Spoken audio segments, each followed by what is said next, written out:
罗西亚因为战争的关系，真侪军人是持续投入前线咧作战。不过，在罗西亚国内，顶一日煞是有政商界真有名的人士，伊举办 party， 要求来参加的人都拢来烫白体。这个消息一个出来，是引起众人的批评。就连罗西亚总统普丁嘛，拢感觉真无欢喜。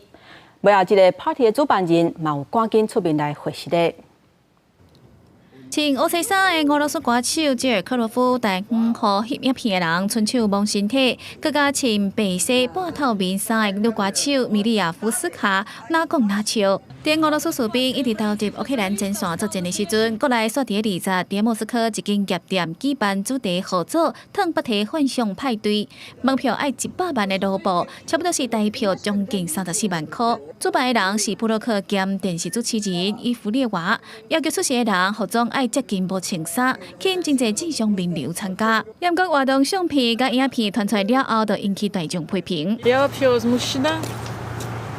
Если вы гуляете, вы хотя бы не снимали это все. В такое тяжелое время они бы хоть постеснялись, вот им не стыдно перед теми, кто за нас сражается.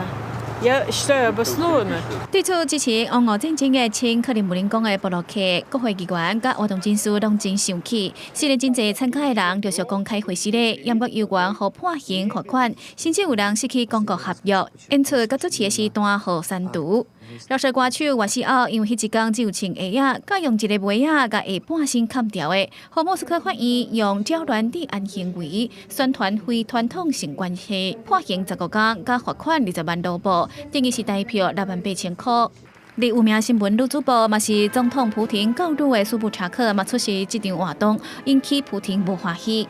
税务机关嘛开始调查主办人伊弗列娃有可能互判刑5档的徒刑。另外，有20多名民众集体提告，要求伊体造成大家的道德伤害，进行赔偿10亿卢布，差不多是3亿4千万的台票。公司新闻台是同朋友。